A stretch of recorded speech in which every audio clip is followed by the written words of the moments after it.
Greetings to everyone. So today we are going to start second part of the Indian Evidence Act, and second chapter includes section 2 and section 3 of the Indian Evidence Act.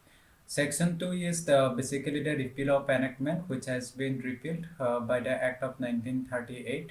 So already to act repealed hoy goise.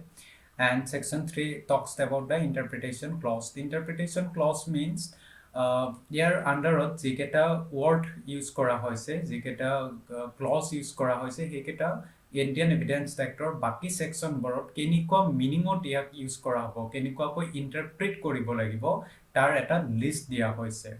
For example ইয়াতে court ৱৰ্ডটোৱে কেনেকুৱা meaning বুজাইছে, আৰু next যিবিলাখন section আহিব সেই ছেকশ্যনবোৰত court বুলি ক'লে কোনবিলাখন meaning include কৰা হ'ব, কেনেকুৱাকৈ ইণ্টাৰপ্ৰেট কৰা হ'ব, সেই কথাখিনি সেকশন 3 আন্ডাৰত ইনক্লুড কৰা হৈছে।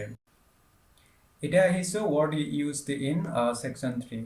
So section 3 interpretation clause, in this act the following words and expressions that are used in the following senses unless the contrary intention appears from the context.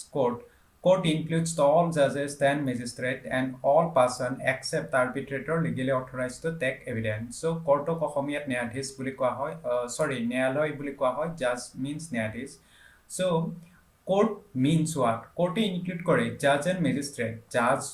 Judge is also a court and magistrate এজনো court হয়, and it's an every person or প্ৰত্যেকজন ব্যক্তিয়ে হয় যি legally authorized to take the evidence. Now evidence or meaning to evidence to interpretation section 3 আন্ডাৰতে কৰা হৈছে, ইয়াক আমি অকণ পিছতে পাম।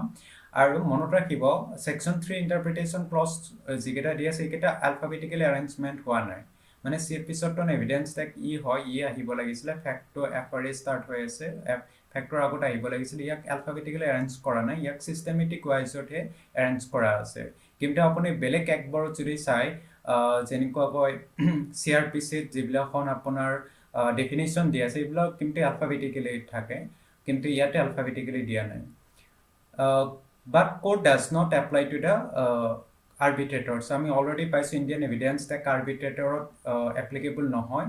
Similarly, court does not mean arbitrator. Next, I say fact.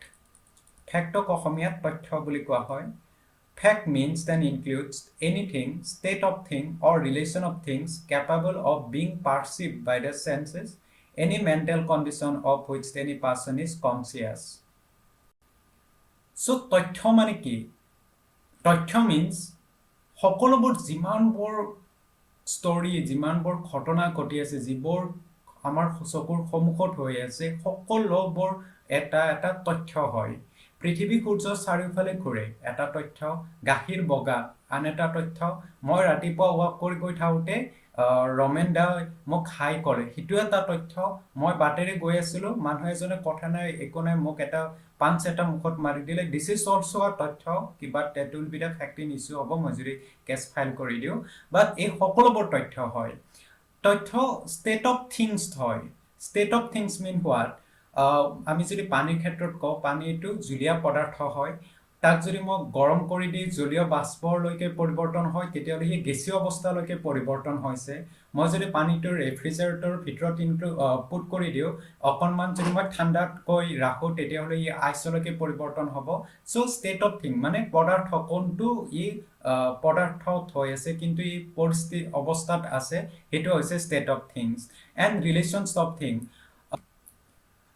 Next হৈছে relation of things. Relations of things mean what? এটা fact আনটো ফেক্টৰ লগত যদি ৰিলেটেড হৈ আছে, that will also' be a fact.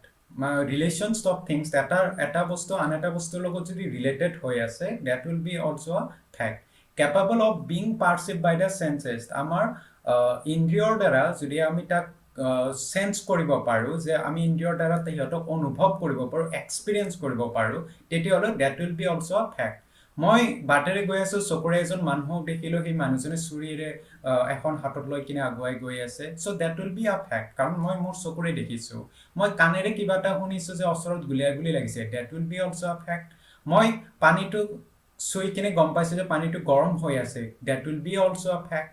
চ' যিবিলাখন আমাৰ চেন্সৰ থ্ৰুদি আমি পাৰ্চিভ কৰিব পাৰোঁ, আমি অনুভৱ কৰিব পাৰোঁ, আমি এক্সপিৰিয়েঞ্চ কৰিব পাৰোঁ, date will be also' a fact. Also, fact also include any mental condition of which any person is conscious. মোৰ মনত কি চলি আছে সেই বস্তুটো যদি বেলেগ এজন মানুহেও জানে তেওঁ যদি কনসিয়াস হয় তেওঁৰ যদি নলেজত আছে that will be also a fact মই মনত ভাবি আছো যে কাইলৈ মই চুৰি কৰিবলৈকে যাম সো মই প্লেনিংও কৰিছো মানুহ আন এজন মানুহে গম পাইছে এই কথাটো যে এইজন মানুহে চুৰি কৰিবলৈকে যাব so that will be also a fact মই মোৰ মনত কি চলি আছে সেই কথাটো মই নিজেও গম পাইছো that will be also a fact so any mental condition of which any person is conscious any person means including me মই মোৰ মনত কি চলিছে সেই কথাটো মই গম পাও that will also be a fact বেলেগ এজন মানুহে মোৰ মূৰত মাইন্ডত মোৰ কি চলি আছে সেইটো কথা তেওঁ জানে that will be also a fact relevant তো অসমীয়াত কোৱা হয় প্ৰাসংগিক. So one fact is said to be relevant to another when the one is connected with the other in any of the ways referred to in the provision of this text relating to the relevancy of facts. So এটা fact আনটো factor লগত কেনেকুৱা ধৰণে relevant হয় তাৰ লগত related কিছুমান section Indian Evidence Actত আছে. Indian Evidence Actor under কিছুমান section আছে which only talks about the relevancy of the facts. So হেকেটা সেকশনৰ আন্ডাৰত যদি পৰে so automatically the fact will become the relevant facts. So for example section 13 ত কোৱা আছে যেতিয়া এটা factor কেতিয়া ৰিলেভেন্ট হ'ব যদি ৰাইট এন্ড কাস্টমটো কোৱেশ্চনত থাকে তাত ধুনিয়াকৈ এক্সপ্লেইন কৰা আছে আৰু আমি যেতিয়া সেকশন 13 পঢ়িম তেতিয়া আমি গম পাম যে ৰাইট এন্ড কাস্টমবোৰ কেতিয়া ৰিলেভেন্ট হয়. Section 14 ত কোৱা আছে যে facts showing the existence of state of mind body and bodily feeling when relevant. Section 15 to again কোৱা আছে যেতিয়া bearing the question whether the act was accidental or incidental. So এইবিলাখন সকলোবোৰ relevancy লগত related হয়. So এটা fact আন এটা factor লগত কেনেকুৱা ধৰণৰ relevant হয় এই কথাবোৰ next section বিলাখনত যেনেকুৱাকৈ মেনশন কৰা আছে সেই মতেদি relevant হয় বুলিহে ইয়াত মেনশন কৰি থোৱা আছে.